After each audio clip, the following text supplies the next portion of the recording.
जिथे गाव तिथे आम्ही, गावाकडची बातमी। काल पवार साहेबांचा दिल्लीमध्ये वाढदिवस साजरा झाला। योगायोगाने सुनीत्रा पवारांचं राज्यसभेचं अधिवेशन चालू होतं। अजितदादा हे देखील काही कामानिमित्ताने दिल्लीला होते, त्याबरोबर त्यांचे सहकारी प्रफुल्ल पटेल असतील, छगन भुजबळ, तटकरे ही देखील मंडळी दिल्लीमध्ये असल्यामुळे त्यांनी पवार साहेबांच्या बंगल्यावरती जाऊन त्यांना शुभेच्छा व्यक्त केल्या।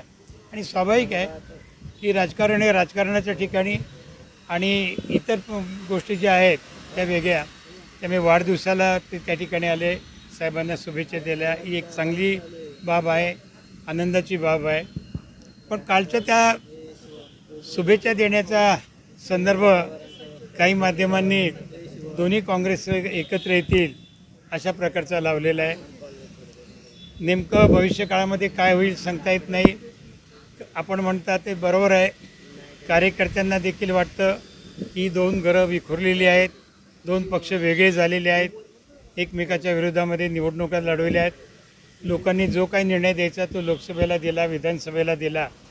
आता मात्र सर्वांनी एकत्र येऊन काम करावं अशी सर्वसामान्य तळागाळातल्या कार्यकर्त्यांची आणि काही प्रमुखांची देखील इच्छा आहे। तसं झालं तर आनंदाचीच गोष्ट असेल। पण अर्थात हे सगळं होण्यासाठी राष्ट्रवादी काँग्रेस पक्ष, शरद पवार पक्ष याचा जो अंतिम निर्णय आहे तो आदरणीय पवारसाहेब घेणार आहेत। त्यामुळे पवारसाहेब नेमका कोणता निर्णय घेतील हे काही त्यांचं मत मी काही सांगू शकत नाही। त्यांनी तो जर का तसा निर्णय घेतला तर सगळेच एकत्र येतील, काही अडचण राहणार नाही। पवारसाहेब जो काही निर्णय घेतील त्याला कोणताही राष्ट्रवादी काँग्रेस पक्षाचा कार्यकर्ता विरोध करेल किंवा आक्षेप घेईल असं मला वाटत नाही। आता भविष्य काळामध्ये पाहूया, 2025मध्ये नेमकं काय होतं आहे हे येणारा काळच सांगेल। पण एकच आहे की कालची भेट आणि कुठेतरी राजकीय एकत्रीकरण येण्याची प्रक्रिया असं त्याला काही मी म्हणत नाही। अमोल मिटकरी, रुपाली पाटील यांची स्वतःची किंमत काय, या अमोल मिटकरीला अकोल्यामध्ये कोण ओळखतं याचा त्यांनी विचार करावा ना। आणि त्यांना एक लक्षात घ्या की ते म्हणतात की फक्त आता अजितदादांची ताकद वाढली म्हणून हे सर्व कार्यकर्ते म्हणत आहेत। तुम्ही जर का पाहिलं तर त्यांच्याही पक्षातले कार्यकर्ते, काल दीपक मानकर हे अजितदादांच्या पक्षाचे अध्यक्ष आहेत, त्यांनी जाहीरपणे सांगितलं की दोन्ही काँग्रेस एकत्र झाल्या पाहिजे।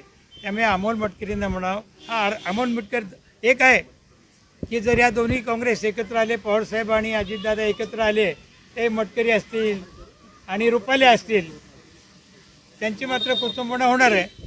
त्यामुळे हे दोन्ही एकत्र येऊ नये अशी मनामधून त्यांची इच्छा असणं स्वाभाविक आहे, त्याला आम्ही काय फारशी किंमत देत नाही। लक्षात घ्या, राजकारणामध्ये काय बोललं आणि कोणी बोललं, आता चक्की पिसिंग म्हणणारे आज त्यांच्या मांडीला मांडी लावत आहेत।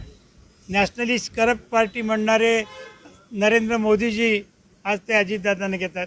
त्यामुळे कोणी एकमेकावरती काय टीका केली, केव्हा टीका केली, याला आता सध्याच्या राजकारणामध्ये फारशी किंमत राहिलेली नाही। कालची टीका आज कदाचित स्तुतिसुमनं होऊ शकतात, उद्या आणखी काही घडू शकतं।